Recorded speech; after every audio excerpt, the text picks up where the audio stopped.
Sage est celui qui recueille la sagesse des autres, disait Juan Guerra Caceres. Chers téléspectateurs, c'est ce à quoi nous vous invitons à travers l'émission de vie qui va à la rencontre des personnalités qui ont marqué leur espace ou leur environnement, tant social que professionnel. Aujourd'hui, nous avons décidé d'aller à la rencontre d'une personne passionnée du fil, passionnée du coton et du tissu. C'est un styliste, il fait partie des précurseurs de la mode au Burkina Faso. Sa renommée va au-delà de nos frontières. Ce monsieur n'est autre que monsieur François Premier. Bonjour monsieur François Premier. Oui, bonjour. Vous allez bien? Je vais très bien. Merci de nous recevoir dans votre atelier à l'occasion de cette émission Leçon de vie. Vous allez préférer que nous vous appelions François Premier ou monsieur Yamoyogo François? Je pense que vous pouvez m'appeler par les deux. François Premier. D'accord, on va plutôt prendre François Premier alors. Oui. D'accord, avant d'aller dans le vif du sujet, nous allons suivre une bio express qui essaie plus ou moins de retracer votre vie en 2 minutes. Suivant. Merci.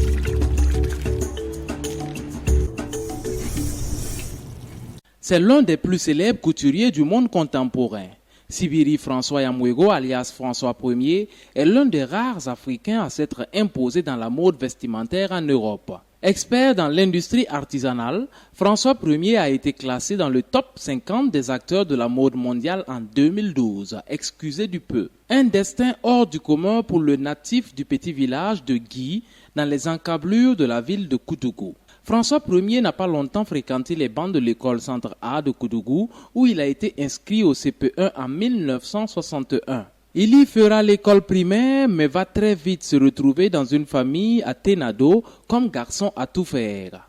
De là, son aventure le portera en Côte d'Ivoire, où 5 années durant, il apprendra les rudiments de la couture. Son talent se révèle et sa vocation s'affirme. Entre le jeune Sibiri Yamoyogo et la mode vestimentaire naissait un amour possessif. Mais comme mu par une force inintelligible, François Sibiri Yamoyogo va quitter les bords de la lagune Ébrié pour se retrouver au Sénégal. Nous sommes là en 1974. Autre lieu, même passion, la couture. Auprès des célèbres couturiers de la capitale sénégalaise, le jeune homme bonténois, taille moyenne, perfectionne sa pratique. 4 ans et puis s'en va. Nous sommes en 1978. Le Yamoyogo de Koutougou débarque à Paris, en France. Sans papier, mais pas pour longtemps. Le talent n'ayant nul besoin de papier, François Sibiri Yamoyogo sera très vite recruté par la célèbre maison de couture Sun City. Il y sera chef d'atelier avant d'être débauché par GSD DNL, une maison de référence de la mode européenne. Mais ce qui devait arriver finit par advenir. En 1992, François Ier lance la marque François I avec I pour Yamoyogo. Mais les Français qui se bousculent dans sa boutique confondent le I majuscule avec un 1 et l'appellent donc François Ier. C'est ce nom qui restera, un nom prémonitoire, car le jeune Sibiri est devenu un premier, un champion. Le premier Burkinabé a tutoyé la mode européenne. Le premier à se lancer également dans l'industrie vestimentaire, car faut-il le rappeler, François Ier a lancé en début d'année 2019 une unité semi-industrielle de textile et de l'habillement dans la ville de Koutougou. On y produit des serviettes, des nappes, des chemises, des robes, des costumes et bien d'autres à base de coton certifié bio. Le mérite de François Ier, le fils de Koutougou, a été à maintes reprises reconnu, comme lors du cinquantenaire du FESPACO où il a reçu un trophée d'honneur. Il a également été fait chevalier de l'ordre du mérite des arts, des lettres et de la communication avec agrafe art appliqué.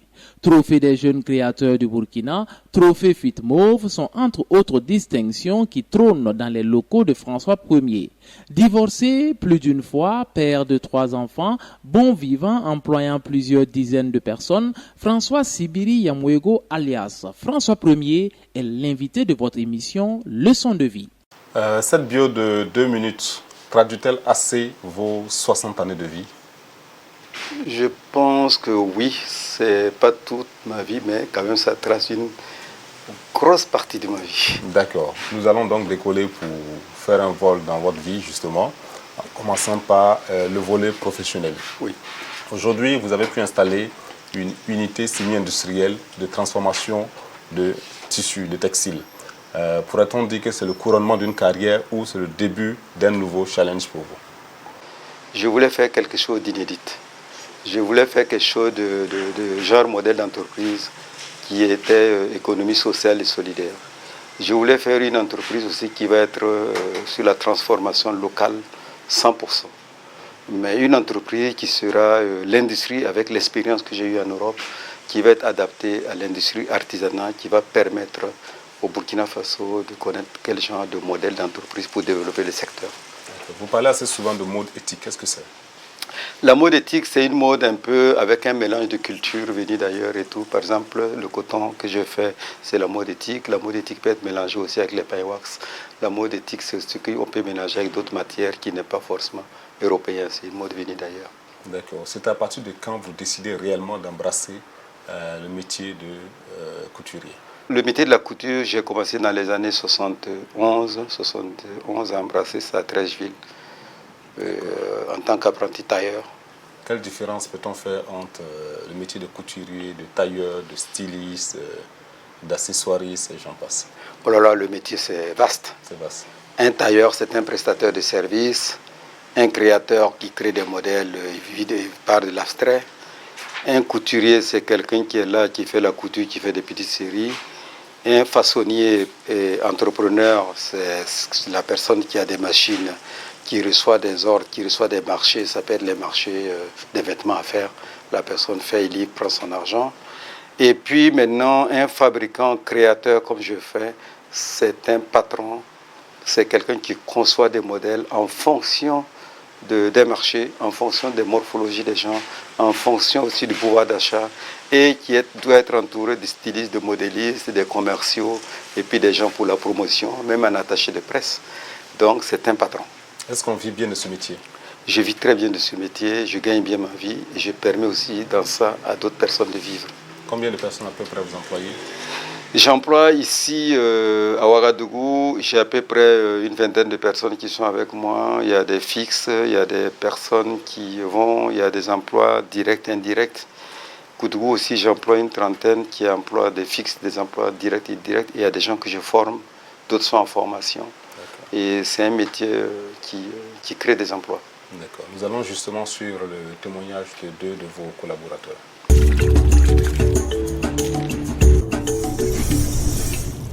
Quand je suis arrivée pour la première fois, je suis venue, l'atelier n'était pas à Paspanga, mais l'atelier était plutôt à Wemtenga.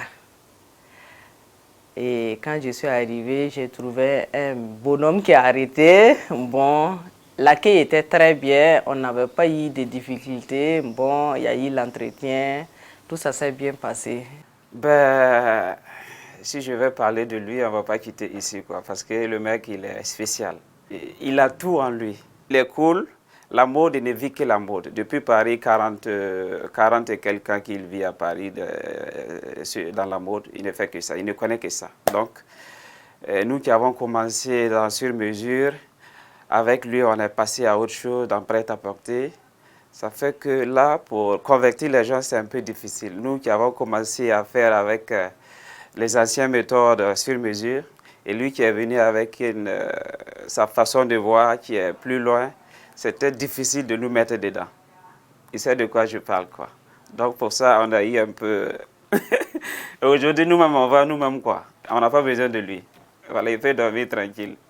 J'étais un homme très sympa. Bon, on ne peut pas être toujours dans la simplicité, mais il y a des fois qu'il s'engueule, mais ça ne part pas loin. Dès qu'il finit de faire dire ce qu'il veut, bon, c'est fini, quoi. Il ne garde pas de rancune, il n'a pas d'autres difficultés, je ne vois pas. Dans le travail, s'il est dans son travail, bon, là-bas, il est au sérieux, là-bas, il y a vraiment, il est très, très rigoureux. Ben, là aussi, je suis un peu dedans, voilà. Il donne facilement, il peut donner 3 à 4 chemises à quelqu'un, alors que nous, dans la boutique, il faut vivre. Même si lui compte plus, c'est ça, comme ça. Nous, la nouvelle génération, on veut quand même, voilà. C'est ça que je veux lui dire, de diminuer un peu. Ses défauts, François Ier, c'est un homme qui aime engueuler les gens au milieu des gens. C'est son seul défaut que je connais. C'est à quel moment vous décidez exactement d'embrasser ce métier? Et dans les années 71, j'ai essayé d'embrasser ce métier à Abidjan, à Treichville. D'accord. Et quelles ont été les difficultés que vous avez rencontrées? Les difficultés, c'est quand on arrive à notre temps, en tant qu'apprenti, on n'a pas de revenus et il faut survivre. Et puis, il faut aussi, quand on est malade, c'est compliqué et c'était pas facile. Pendant combien de temps vous avez appris le métier?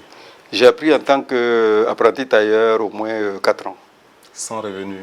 Sans revenus, bon, ça va vite, hein, vous savez, quand on arrive, on a toujours un tuteur. Et le tuteur, il vous encadre, c'est lui qui vous suit. Le patron, il n'a pas le temps. Mais qu'est-ce qui vous motivait? Parce qu'on pouvait se dire on peut trouver un travail sur un chantier pour trouver de l'argent vite fait. Qu'est-ce qui vous motivait à rester là sans revenus? Est-ce la passion de ce métier ou c'était quoi d'autre qui vous motivait? Il y avait la passion de ce métier, il y avait aussi des gens que je côtoyais dans ma vie, des gens que j'ai travaillé, ils avaient l'élégance. Vous savez aussi, on a toujours besoin d'un modèle. Et je voyais en eux des gens élégants. Et à partir du moment où propre, donc moi, petit à petit, j'ai commencé à cultiver, avoir cette culture, de ne pas vouloir les ressembler, mais ça m'attirait aussi côté élégance. Ok. Quelles sont vos références dans le domaine de la mode aujourd'hui? Des personnes qui vous inspirent, vous souhaiteriez faire comme ou plus que?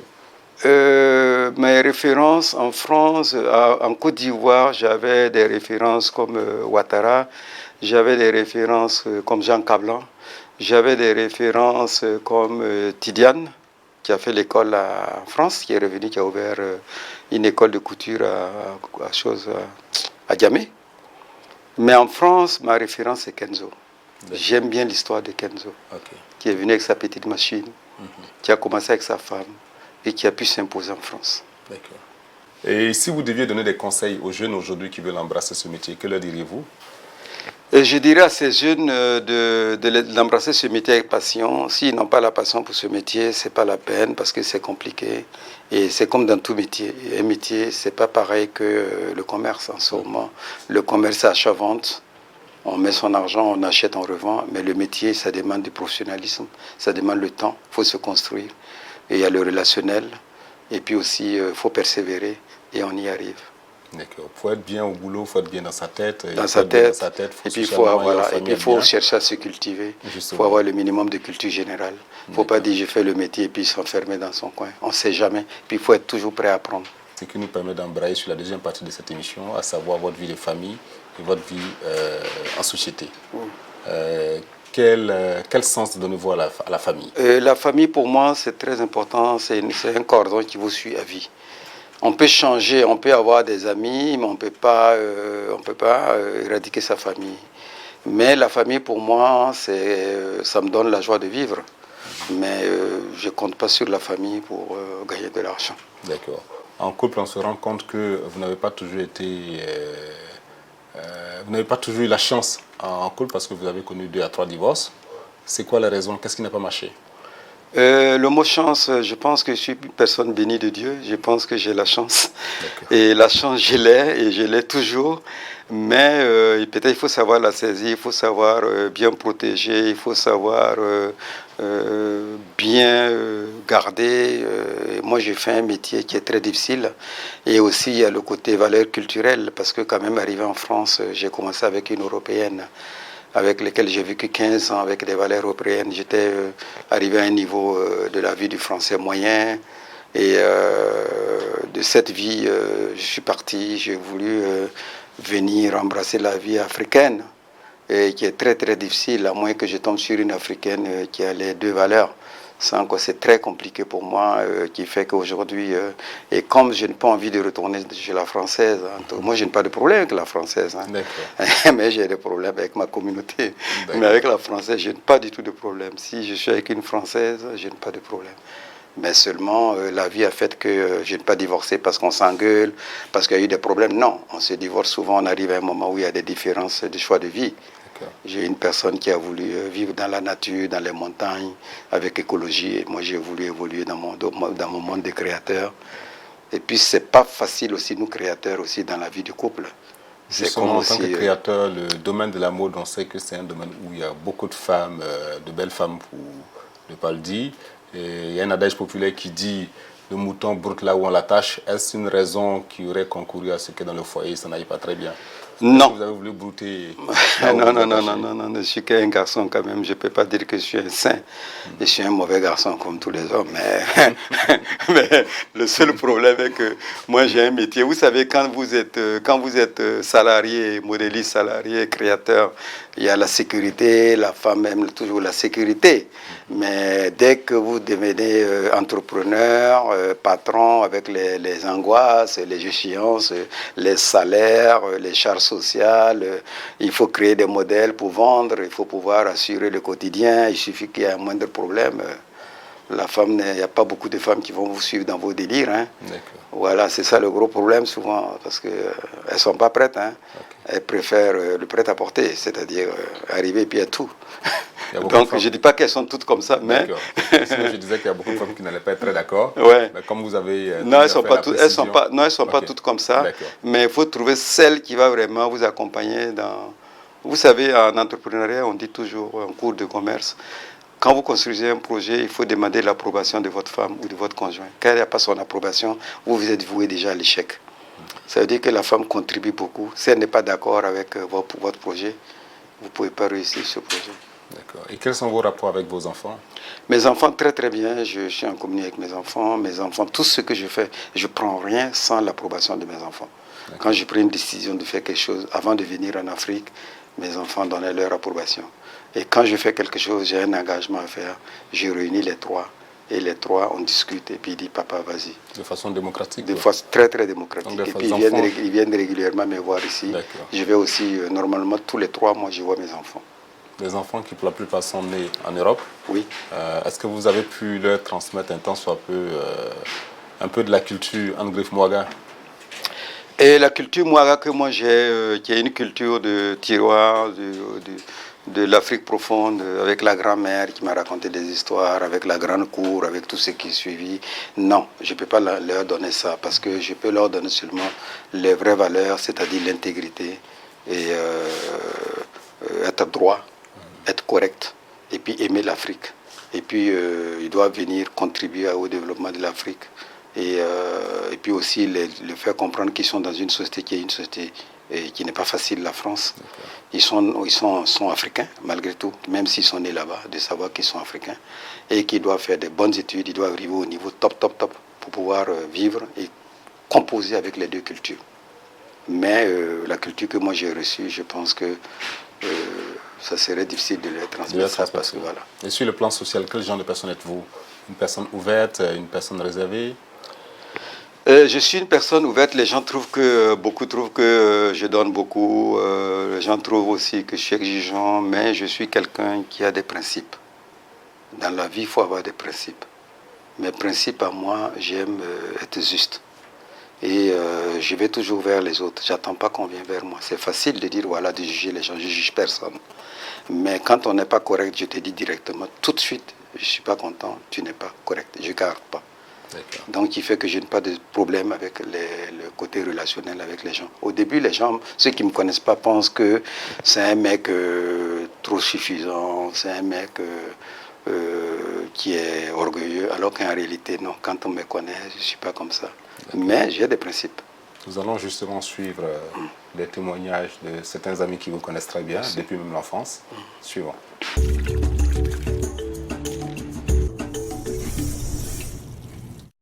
C'est que M. François Ier, son défaut, il n'a rien à casser. Tout ce qu'il a en cœur, il te dit, ouais. Oui. Quand il n'est pas là, nous, la table ronde sait qu'il y a un alimentaire qui n'est pas là. Oui. Et des fois, il nous manque beaucoup. Et même soit président, des fois, s'il voyage, il ne s'y manque pas de s'appeler. L'appel nous aussi nous appelle et puis c'est intéressant. En François Ier, ton tarot, je me dis moi je bam ya ton kiem dam dilfu la ashingra kayina ne ya ti apaman korong wogo to keng tor so la ya neda hi tarsu kelum ni to net san tarjubera fi ason. Je l'ai connu vraiment en étant petit parce que lui aussi, dans le marché de Kola, il était là-bas. Et moi aussi, j'étais là-bas avec un grand frère. Donc, ils étaient plus grands que nous, mais en tout cas, je le voyais. Bon, comme il est, c'est-à-dire que dès le début, dès qu'il était enfant, c'est quelqu'un qui ne se laisse pas marcher sur les pieds. Il dit toujours la vérité. Donc, même le plus grand que lui, quand tu lui fais seulement ce qu'il doit te dire, seulement te dit. Donc, je le voyais un peu plus grand que moi parce qu'en étant un peu plus petit que lui, donc je le voyais, sinon, à l'époque, il est simple, côté direct en tout cas. Quand tu lui fais des défauts seulement, il te dit ça directement et puis ça s'arrête là. Bon, socialement aussi, c'est quelqu'un qui est vraiment social. En étant petit, bon, puisque vous savez bien qu'en promenant avec le cola, il peut arriver que tu puisses vendre ou parfois tu ne vends pas. Mais lui, en vendant, quand il a peu de choses, il paye de nourriture seulement. Donc, on mange ensemble. Donc, socialement, en tout cas, il est très social. C'est quoi la table ronde? La table ronde, c'est à Koudougou. D'accord. Et je suis reparti à Koudougou, je suis présent à Koudougou depuis 2014. D'accord. Et mon père m'a appris une seule chose, partout où tu arrives, crée une famille. Ok. Crée-toi une famille. Donc, c'est un endroit où je vais tous les matins. Je prends mon petit déjeuner, on fait le tour, on fait le tour de l'actualité, on échange. Et c'est devenu une petite famille. On appelle table ronde tout simplement parce que la table où on est assis est ronde. D'accord. Donc, puis aussi, ça nous rappelle un peu autant de Patrick Lumumba, table ronde, indépendance. Voilà. Et pour vous, c'est quoi l'amitié? Et l'amitié, c'est quelque chose pour moi qui est plus fort que tout. Parce que le plus souvent, un ami remplace un frère. Je suis plus ami que famille. D'accord. Pour moi, c'est très très important l'amitié. Ok, on va justement suivre encore le témoignage de deux personnes qui vous ont connu très jeune.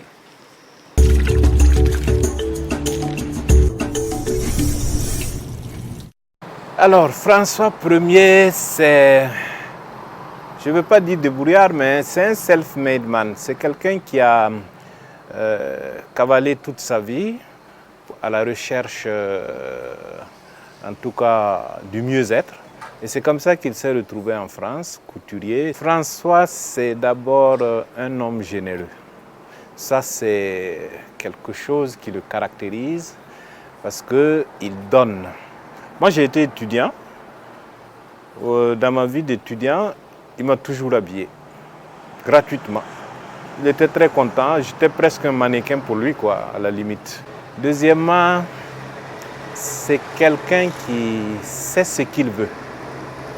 C'est-à-dire que quand il a décidé de quelque chose, il y arrive toujours, contre vents et marées. Ça, c'est une qualité. Ensuite, il a une fidélité en amitié. Voilà, ce n'est pas François qui ferait la bagarre à qui que ce soit parce qu'il l'a connu. Même s'il n'est pas content parce qu'on a mal agi, il se dit toujours qu'on finira par se retrouver. Donc cette fidélité-là, c'est quand même quelque chose d'assez rare. C'est un peu François comme ça. Il est très très fidèle en amitié. C'est un grand danseur. Vous savez, François, c'était un grand viveur, hein, bien sapé toujours. Et quand il s'habillait, bon, vous avez envie de l'avaler, quoi. C'était vraiment quelqu'un de très élégant. C'est quelqu'un qui sait s'éclater à mort, tout comme il sait se mettre au sérieux tout de suite après s'être éclaté. Il avait envie d'apprendre la couture. On lui a parlé de moi et puis bon, tout de suite, et moi aussi j'ai dit non, il n'y a pas de problème, amène-le. Nous nous sommes rencontrés, je l'ai présenté à mon patron, je dis c'est un parent, alors il veut apprendre la couture et il n'y a pas de problème, je vais m'en occuper de lui. Il était beaucoup content et il est venu et il a rempli les conditions et je me suis engagé pour le former. C'est moi qui l'ai appris à pédaler la machine. Vraiment, il était beaucoup ambitieux. Et voilà quelqu'un qui, à chaque moment, c'est pas quelqu'un qui il n'est pas rancunier. Alors, à chaque moment, même si toutefois, dans l'atelier, nous sommes assis et que nous n'avons pas beaucoup de choses à faire, c'est lui qui ambiance l'atelier. C'est lui qui ambiance vraiment. Nous sommes restés ensemble de bonnes courtoisies. Grande ambiance, bon vivant. Oui, quel commentaire vous pouvez faire de cette vidéo, sur cette vidéo? Honnêtement, je vais vous dire que je suis un homme béni de Dieu. J'ai vécu. J'ai vécu. Je dormais même je suis le mec qui dormait presque en boîte. Je dis, vous avez 65 ans. J'ai bien vécu, que ce soit les boîtes de nuit allemandes, France, Belgique, des choses, Londres. J'étais dans le show, j'étais dans un certain niveau. Racontez-nous une petite anecdote. Voilà, une sortie, une virée, voilà, une petite anecdote. Et une petite anecdote, je suis parti en Bretagne, une virée, j'étais en tout blanc avec ma voiture. À l'époque, j'aimais beaucoup les gros cylindrés. C'était à l'époque les GTI, les Golf. Ma voiture était cabriolet, j'ai décapoté la voiture. Et je suis arrivé en boîte, j'ai garé. Arrivé en boîte, je dansais. Et il y a des blancs qui se sont levés et qui ont dit dégage de la piste. Et j'étais dans une situation vraiment, je ne sais pas quoi faire parce que je ne connaissais pas la région. Et la chance pour moi, j'ai dit, je suis béni de Dieu. Il y a d'autres groupes de blancs qui sont venus, qui ont pris ma défense et qui ont viré les autres et qui s'étaient devenus des amis. Et jusqu'à aujourd'hui, on est toujours amis. Comme quoi, les valeurs n'ont rien à voir avec la couleur de peau? Non. Moi, je suis la personne qui pour moi, le racisme, il y a deux races. Il y a la race des cons et il y a la race des intelligents. Moi, je ne suis pas quelqu'un qui arrive quelque part qui dit voilà, je suis noir. Non, en France, non. J'arrive quelque part, je vais essayer de mettre mon intelligence, certaines choses devant. Et ça passe. Avez-vous été déjà déçu en amitié? En amitié, oui. Mais dessus, non. Mais j'apprends toujours. D'accord. C'est-à-dire, pour moi, il n'y a pas de déception, il n'y a qu'un apprentissage. Okay. Et quel conseil vous pouvez donner aux jeunes pour justement garder intact leurs relations, aussi au niveau de la famille qu'au niveau de la société?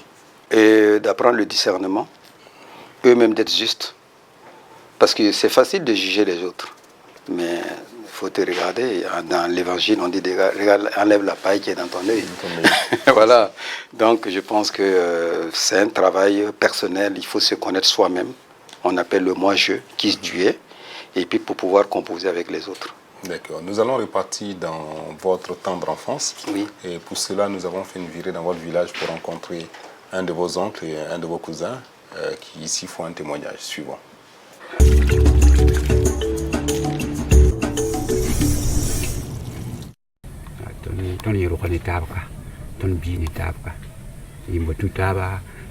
Nous sommes venus au monde ici. Ensemble, nous avons fait notre enfance dans ce village et sommes partis ensemble en Côte d'Ivoire où nous avons travaillé dans les plantations avant que François ne se rende à Abidjan pour apprendre la couture. Quand il était petit, il était très nerveux et tout le monde lui demandait pourquoi il se mettait si facilement en colère. Mais entre-temps, il a laissé tomber toute sa nervosité.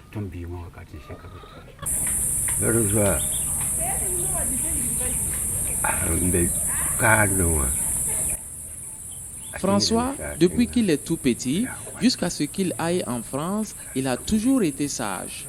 Il n'a jamais occasionné de problème qui mérite qu'on s'y attarde.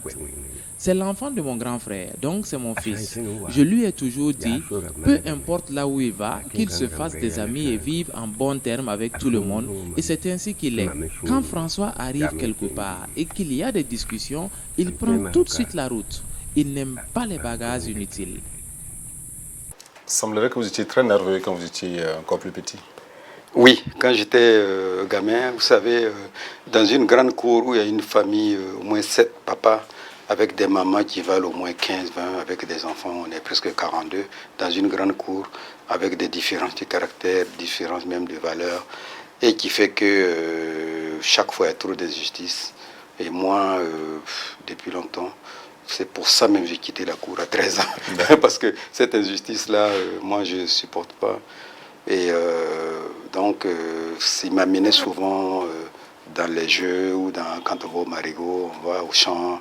Et quand il y a l'injustice, un peu, je m'énerve. Mais je ne frappe pas. D'accord. Voilà. Et quel est le nombre de vos frères et sœurs? Vous avez combien de frères et sœurs? J'ai eu 2 sœurs, un frère, et puis il y a un frère qui est mort, qui est décédé. Il y a ses enfants qui sont là, où j'ai pris soin d'eux. Et il y a une sœur qui est décédée. Donc on était au moins 2 sœurs qui sont décédées, on était au moins 4. Voilà. D'accord. Et quel genre d'enfant étiez-vous? Taquin, timide? Quand j'étais gamin, j'étais très timide. D'accord. Très très timide. Et je n'osais pas. Et tout ça, c'est dû à l'éducation, aux valeurs familiales. On nous a toujours élevé de ne jamais demander. D'accord. Une situation cocasse que vous avez vécue à l'enfance, dont vous vous rappelez aujourd'hui, vous riez avec vos amis, vous en riez. À mon enfance, ce qui m'est arrivé, que mon père m'a donné du miel, c'était doux. Et j'ai dit à un cousin, et je voulais ce miel, mais comme ils sont méchants, il m'a dit, voilà, viens chercher. Il m'a amené en brousse, en haut d'un arbre où il y avait les abeilles là, et puis la ruche. Il m'a dit monte, je suis monté. Il m'a dit ouvre, j'ai ouvert. Et puis j'ai enlevé le miel. À peine enlevé, j'ai eu tous les abeilles sur moi. Et ce cousin, tous les jours, je le chauffe. Même la semaine dernière, je l'ai vu. Mais vous en sortez comment? Avec tous ces abeilles-là, vous en sortez comment? Et je criais, je ne pouvais pas descendre. Il y a un monsieur qui a entendu les cris, qui est venu me prendre, courir, aller me jeter dans un lac. Et puis voilà. Ils vous ont piqué au moins? Oui, j'avais la tête enflée, le corps enflé, voilà. Vous savez que dans une grande famille comme ça, il y a ceux qui sont sympas, il y a ceux aussi qui veulent vous éliminer. D'accord. Et vos parents, qu'est-ce qu'ils vous ont transmis comme valeurs? Aujourd'hui, des valeurs que vous chérissez, que vous prenez comme héritage, qui vous a été transmis par vos parents, c'est quoi? Et qui vous a suivi, qui vous a beaucoup aidé dans la vie? Mes parents, aujourd'hui, mes parents me suivent à tout moment. Quand j'ai des grandes décisions à prendre, je les vois. C'est-à-dire, je suis quelqu'un de... Je ne sais pas si c'est mystique. De façon imaginaire ou... Non, c'est mon subconscient qui m'amène à les voir quand c'est chaud, quand j'ai des grandes décisions, quand je vais dérouter et quand je vais faire quelque chose qui n'est pas dans le droit fil. Et ce qui est sûr, je vois mes parents ou je vois un peu, j'entends des voix. Parce que mes parents, ils ont voulu que je sois juste. Ils m'ont tout dit que partout où tu arrives, il ne faut jamais que quelqu'un d'autre qui arrive derrière toi, il faut qu'il soit bien reçu. Il ne faut jamais demander. Et c'est ça qui fait qu'aujourd'hui, dans notre société où il faut être un peu opportuniste, à un certain moment, je souffre parce que les gens ont l'impression qu'il se suffit, ils ne cherchent personne, alors que non, c'est des valeurs qu'on m'a données. Et deuxièmement, ils m'ont toujours dit de garder le sourire. Et aujourd'hui, quand j'étais gamin, on mettait, pendant les moments difficiles, on mettait de l'eau au feu. Ma mère chantait, racontait des histoires, on dormait le matin, on sortait, on marchait la tête haute comme si on a bien mangé. Mais en réalité, on n'a pas mangé. Donc, c'est ces valeurs-là qui m'ont donné. Que j'ai des problèmes ou j'en ai pas, personne ne saura que j'ai des problèmes. J'ai toujours la personne. Même en France, j'ai eu des difficultés, j'ai eu des gros problèmes dans ma vie. Même ici, j'ai eu des problèmes. Même aujourd'hui, il y a toujours des problèmes. Mais personne ne saura que François a un problème. C'est-à-dire, il y a toujours le sourire. Je marche toujours haute, je ne demande jamais rien à personne. C'est des valeurs qui m'ont donné, que j'ai inculquées à mes enfants. Mes enfants aujourd'hui, ils n'ont même pas le courage de m'appeler papa, on a besoin de quoi que ce soit. Ils assument. Voilà, c'est ces valeurs. Au-delà de votre famille biologique, vous avez eu une famille adoptive également. Parlez-nous-en. Oui, j'ai quitté mes parents à 13 ans. Et quand j'ai quitté mes parents, vous savez, comme un tout petit qui quitte un peu la famille, le village, il va en ville. Quand il va en ville, il essaie de chercher du travail, il essaie de subsister. Et j'ai été accueilli chez un monsieur qui s'appelle Nkaboré Bourema. Et ce monsieur m'a inculqué beaucoup de valeurs. Je veux parler de l'élégance, même la couture, c'est parti de lui parce que c'était un monsieur élégant, toujours propre, et qui m'a beaucoup impressionné. Et que j'ai gardé des bons souvenirs avec ce monsieur. Et jusqu'à aujourd'hui, ce monsieur aussi est dans ma vie. Voilà, j'ai travaillé chez lui comme un garçon. J'allais chercher l'eau, j'ai nettoyé la maison, j'ai lavé sa voiture. Et il était vraiment comme un père adoptif. Nous allons pouvoir justement suivre la vidéo avec ces choses.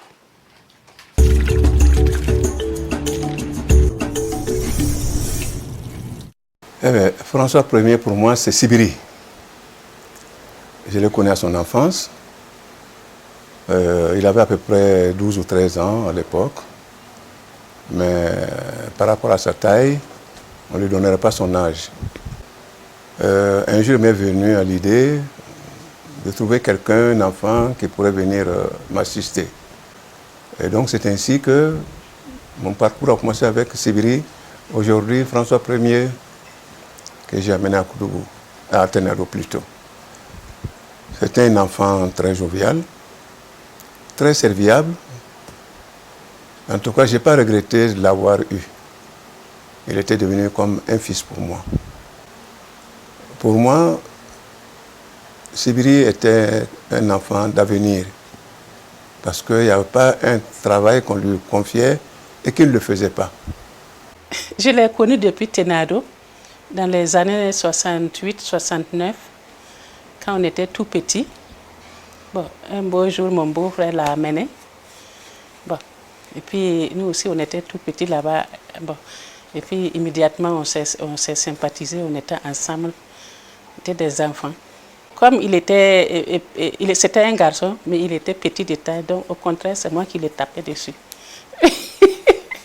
Il était jovial, taquin, provocateur. C'est quand il est venu, quand le beau-frère l'a amené, ma grande sœur qui était sa femme lui a dit, mais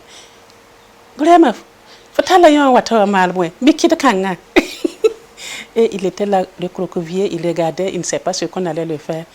Et puis, bon, lui, il a dit, bon, c'est moi qui le veux comme ça. Il va être ici, on va l'envoyer, il va faire les petits travaux. C'est moi qui l'ai amené, je le veux comme ça. Et puis le soir, quand il sort avec mes neveux, il joue au ballon. Quand le beau-frère vient, Sibli, faut qu'il y ait ce colo dans ma vie. Faut les faire rentrer. Faire rentrer les dindons là. Il laisse le ballon, il court, il part, il chasse les dindons, faire rentrer. Un petit commentaire sur cette vidéo. Un commentaire sur ces vidéos, c'est une partie de ma vie. Et jusqu'aujourd'hui, j'ai fait le pèlerinage dans cet endroit. Je vais toujours regarder le village Tenado où j'étais.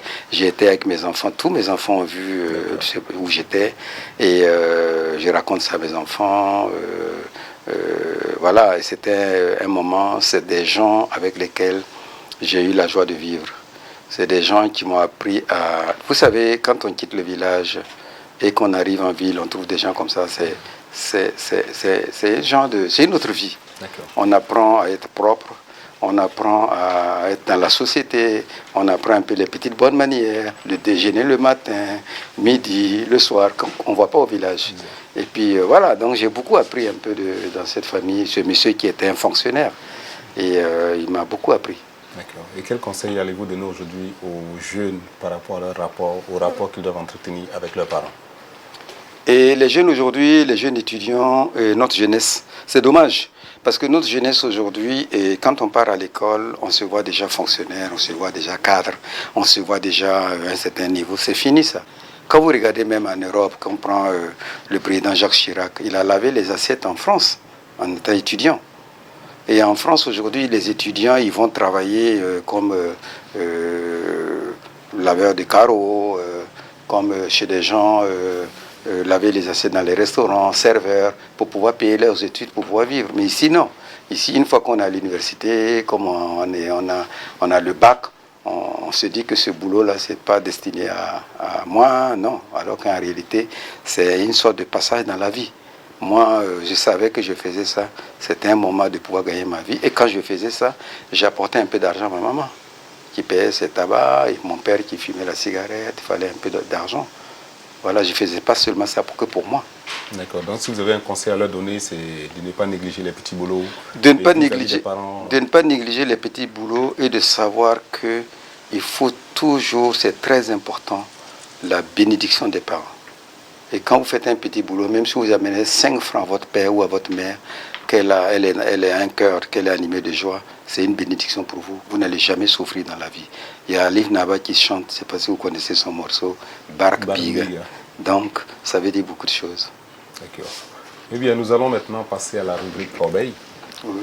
Justement, la rubrique Corbeille va consister en ce que vous puissiez tirer un feuillet dans cette corbeille. Vous pourriez tomber sur une récitation, sur un chant, sur une danse. On nous a dit que vous étiez très bon danseur. Peut-être que si vous tombez sur la danse, vous allez nous excuser. Ah, ça va être compliqué. Que vous pas de danse. Donc, nous vous laissons libre choix. Donc, je dois choisir parmi les... Je vais les mélanger. Voilà. Ah, je choisis ce qui est en bas. Ok. Ah. Le chant. Donc, vous allez chanter. Chanter? Oui. Chanter un morceau ou une chanson qui vous vient en tête. Et mon chanteur, c'est celui beaucoup qui m'a inspiré, qui a été un modèle pour moi, c'est Georges Drago. D'accord. Alors, c'est Babili là-haut, Babilo, Babili là-haut, Babilo, Babiloa, Rompa Karfan Mitiri, Rompa Karfan Tengzuka. N'êtes pas au danger, je n'y fous, sans dire bibera, to bibera coup de faux.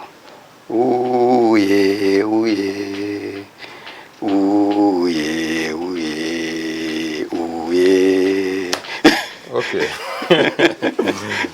Ok, après cette rubrique, justement, nous passons à la suivante qui est la rubrique citation préférée. Vous allez nous donner 3 citations, 3 proverbes. Oui. Dans les langues que vous voudriez, soit en maoré, soit en français. Voilà, 3 citations, 3 proverbes. Un proverbe que je peux vous donner un proverbe typiquement Monsi et typiquement Koudougou qui dit que Wis Korotore, Korbototore, qui est aussi une chanson qu'on transmet, il faut être initié pour comprendre. Vous savez, quand les cavaliers rouges de Koudougou chantent en train de danser, il y a un monsieur qui est là avec un tam-tam long comme ça, qui tape, qui tourne. Ce qu'il dit dans la musique, Wis Korotore, Korbototore, Wis Korotore, Korbototore, c'est-à-dire que il y a un sac pour se promener, il y a un sac pour aller danser, il y a un sac pour le voyage. C'est philosophiquement, ça veut dire tout simplement que dans la vie, il faut toujours s'adapter à chaque situation. Exact. Voilà. Okay. Deuxième citation. Deuxième citation, c'est aussi à Morée, on dit toujours que Zindegwat ne karstienzo. C'est-à-dire, il faut bien s'asseoir avant de pouvoir tendre les jambes. Et si tu n'es pas bien assis et que tu tends les jambes, tu tombes. D'accord. On y va justement pour le 3e proverbe. Le 3e proverbe, ça concerne ma famille Yamiogo. Dans Yamiogo, on dit toujours Pis borom ensana. C'est notre philosophie. C'est-à-dire que nous, on peut prendre tout ce qu'on a dans le grenier, préparé pour l'étranger. Pourquoi? Parce qu'un étranger, quand il vient, on apprend toujours de l'étranger. Et dans notre valeur culturelle burkinabé, moi aussi, l'étranger marche toujours avec un sac qu'on appelle woro. L'étranger ne marche pas les mains vides. Et le matin, s'il est bien reçu, il va vous réunir, il va y réunir la famille, il dit j'ai un cadeau pour vous. Et le cadeau peut être quoi? Ça peut être un échange, une connaissance. Ça peut être un médicament pour soigner en cas de besoin. Ça peut être une protection. Donc on dit toujours Peace Borom Wensana, c'est-à-dire nous on est prêts à enlever tout ce qu'on a pour bien accueillir l'étranger. Ça c'est les Yamiego. Ok. Et ça veut dire quoi Yamiego? Yamiego, ce que ça veut dire Yamuego, c'est-à-dire qu'on occupe la brousse, on occupe. Il paraît dans l'histoire que c'était un monsieur, sa chère, qui était dans la famille, et il a renoncé à tout ce qui était comme héritage, les problèmes, il ne voulait pas. Il a dit, je vous laisse tout. Et je m'avais occupé une place en brousse. Et comme il est en brousse, on l'appelle Yamweo. C'est ce qu'on m'a raconté comme histoire. Et quand vous regardez dans le dessous, les Yamweo sont pacifistes. Ils ont la joie de vivre. On a dit que vous êtes bagarreur. Hein? Non, je ne suis pas bagarreur. Je suis un homme qui veut la justice. Bon, il y a des Yamogo à Koudougou. Koudougou n'a pas forcément la réputation d'être la ville la plus pacifique au Burkina Faso. Hein. Non, c'est parce qu'on ne les connaît pas. Les gens de Koudougou, c'est des gens de caractère, c'est des gens qui aiment la vérité, c'est les gens qui aiment un peu, qui ont soif de la justice. La ville de Koudougou, même, c'est une ville de justice. C'est pas, si vous le savez, tout commence par Koudougou. Premier président à Koudougou, l'église à Koudougou, tout part de Koudougou. C'est une ville bénie. On sent bien que vous aimez votre Koudougou natal. J'adore Koudougou. Eh bien, belle transition pour la prochaine rubrique qui va porter sur Souvenirs. Nous allons défiler une série de photos que vous serez appelés à commenter, tout au plus 30 secondes, 1 minute par photo. La première est celle-ci. Cette photo, c'est l'ouverture de mon centre à Koudougou, où le chef de l'État est venu pour l'ouverture. Et ça a été vraiment quelque chose d'inédit, de fabuleux. Et ça a été un geste qui a été salué sur le plan international. En faisant ce geste aujourd'hui, jusqu'aujourd'hui, j'ai beaucoup de Burkinabés de l'extérieur qui rêvent tous de rentrer parce qu'ils me téléphonent tous. Ils disent que c'est incroyable, le président est venu, il a ouvert sa vie, qu'il soutient. D'abord, c'est un geste, il soutient tous ceux qui ont envie de revenir, de créer des entreprises au Burkina Faso. Il soutient aussi le secteur. Donc, c'était quelque chose d'inédit. Voilà, donc aujourd'hui, ça porte beaucoup de fruits parce que moi, j'ai déjà presque 4 copains qui sont prêts à rentrer. D'accord. Après son passage. Super. Deuxième photo. Ça, j'étais parti pour la restitution de l'école d'ingénieurs textiles où j'ai participé un peu à ce projet parce qu'aujourd'hui le gouvernement essaie de mettre une école d'ingénieurs de textile qui va former des masters, des doctorants en textile dans l'habillement au Burkina Faso. Ça, c'est un autre passage dans ma vie, c'est très très important ici.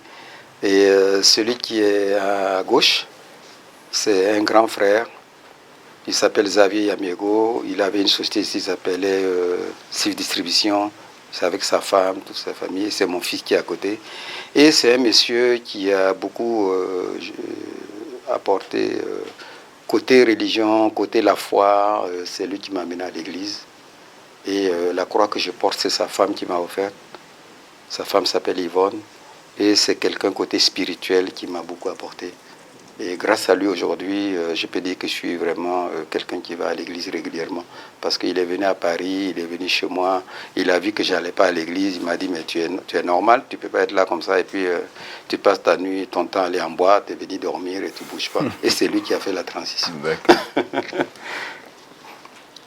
Ah, ça c'est une autre histoire.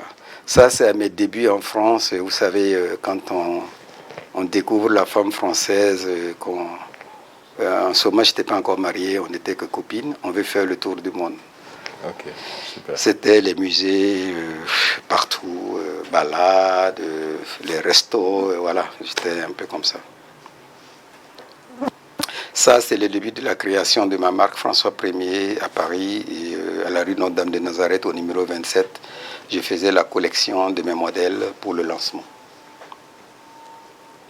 Ah, ici, c'est le François Ier maintenant qui rentre dans une autre vie, qui vit voilà, les boîtes de nuit avec des amis. Ça, c'est une amie qui est venue des États-Unis, une américaine, l'autre c'est de la Turquie. Donc, c'était autre chose. Ah, ici, c'était le style Sékou Touré. C'était au temps de Bissona Bisso, je ne sais pas si vous avez compris. Si. Et quand vous les connaissez, Bissona Bisso, il fallait être habillé comme ça pour arriver en boîte. C'était le style. C'était le code vestimentaire pour entrer dans les discothèques où nous on allait. Et ça, c'est voilà, un mariage après la française. J'ai voulu faire un mariage avec une des mannequins que j'ai connue en Côte d'Ivoire. Moi, j'aimais les belles femmes, il n'y a pas de honte à le dire. Je n'ai pas de commentaire. Non, moi j'aime toujours la bonne compagnie. Et voilà, c'est un mariage qui n'a pas duré. Voilà. Pour dire que j'ai été marié quand même. J'ai toujours été marié. Je n'ai pas fait d'enfant hors mariage. Okay. Non. Ah, ça c'est le François... ici, c'était pas François Ier, c'était Sibiri. Sibiri, le couturier. Et non, il n'était pas couturier, il était apprenti tailleur. Ok. C'était un apprenti. Vous voyez, la chemise est ouverte, il n'y a pas de bouton. C'était le style Mike Brandt. On ne boutonnait pas. On portait le vêtement sans bouton. On laissait la poitrine et puis on marchait. C'était Mike Brandt qui a amené ça. Autant de Mike Brandt, de Johnny Hallyday. C'était le style de Salut les copains. Ok. Ah, ici, voilà, c'est mon premier fils. C'était lors de son anniversaire. J'avais la vie, ici, j'avais une vie un peu, le français moyen. Voilà, j'étais modéliste, salarié, réglo, 18h à la maison, s'occuper de la famille, dimanche dans les jardins. Voilà, et à recevoir les beaux-parents. L'apéritif, le plat de résistance et tout, c'était vraiment le français que vous voyez comme ça. D'accord. Eh bien, donc nous sommes pratiquement au terme de cette émission, oui. Mais avant, nous allons faire un tour à la régie pour écouter ceci.